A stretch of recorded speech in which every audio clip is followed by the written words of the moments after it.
You've actually been part of the panchayat movement.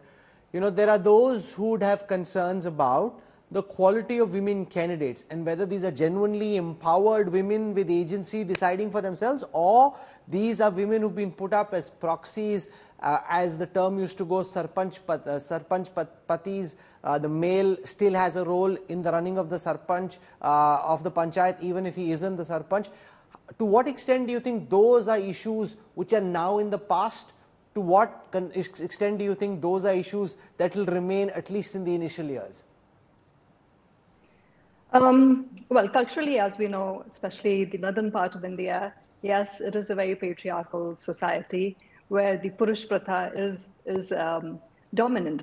But if we look at what traditionally things were, what numbers of Purush Pradhan or Purush Pati that we saw, I think that has already reduced considerably. If I were to look at my first term in 2010 to my second term in 2015, things had already started changing, with more educated women coming forth and asking for their rights, demanding that they be the ones sitting in the position of power because they're the ones who were elected. So that is already happening. And I think more so now than ever before, women are more conscious and more aware of what the challenges are, what their rights are, and the fact that there is a platform where they can speak and they will speak. Whether they are educated enough or not, that is immaterial. And that is what the beauty of today is, because everyone is touched by social media, is impacted by it, is impacted by the awareness and knowledge and information that is coming through it. And that also gives them much more confidence, because even if you cannot physically be present in front of someone else, you can use these channels to have a very effective, informed voice. And I think that is what is the tipping point in ensuring that when this does see the light of day, there will be more women who will be able to create an impact. When I became the Sarpanch first time in 2010, I do not have a political background.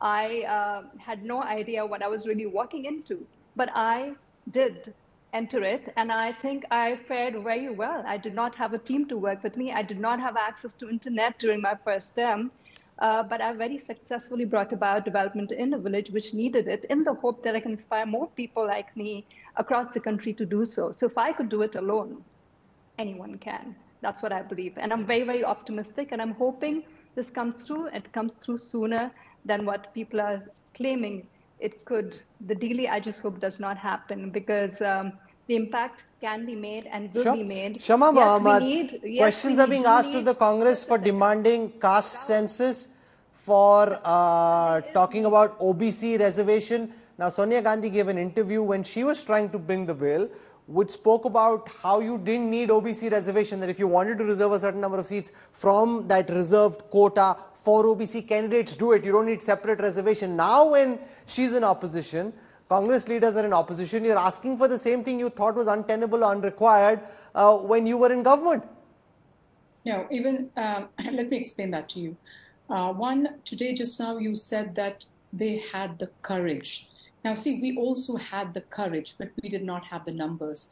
2014 manifesto of the BJP and 2019 manifesto of the BJP. Ma'am, you aren't answering my question. My question is on caste census and my question is on OBC reservation. Yes.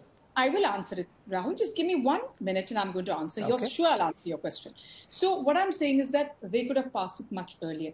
Number two, they could have passed in 2015, 16, 17. We wouldn't have these issues of the census, which was in 2021. Now, most important point is the delimitation. What do you mean by delimitation is in the 545 seats, they're not ready to give it to us. What's the point? In that, we need the reservation. After delimitation, the seats are going to be increased. So that's our reservation. They're just giving you some extra seats which are new, which is coming in, and we'll get it. And that too after 2029 or maybe 35, according to Nishikant Dubey, whatever he said. So what I'm trying to say is that I was shocked. I was very happy day before, very excited. And I'm, the Prime Minister, I thought when he says something he could do, like we saw the Article 370 abolished, triple talaq abolished, GST at midnight, this also he would do. But what was the point of the special session?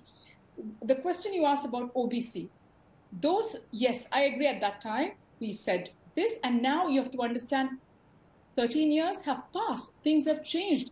You can see what is the difference. I think Rahul Gandhi has said something. He said that, Rahulji said that out of the 90 secretaries, only 3 are OBC. So ma'am, because they are all from the 1990s batches, and during the 1990s, largely it was your government which was in power. It happens in a hierarchical fashion. You rise to be secretary depending on what the intake was. So that argument really reflects the inadequacies from your time in government. Yeah, so we voted today. That was a suggestion to include. We also asked them why not do the caste census. But at the end of it, I heard Rahulji saying, please pass the bill for 24.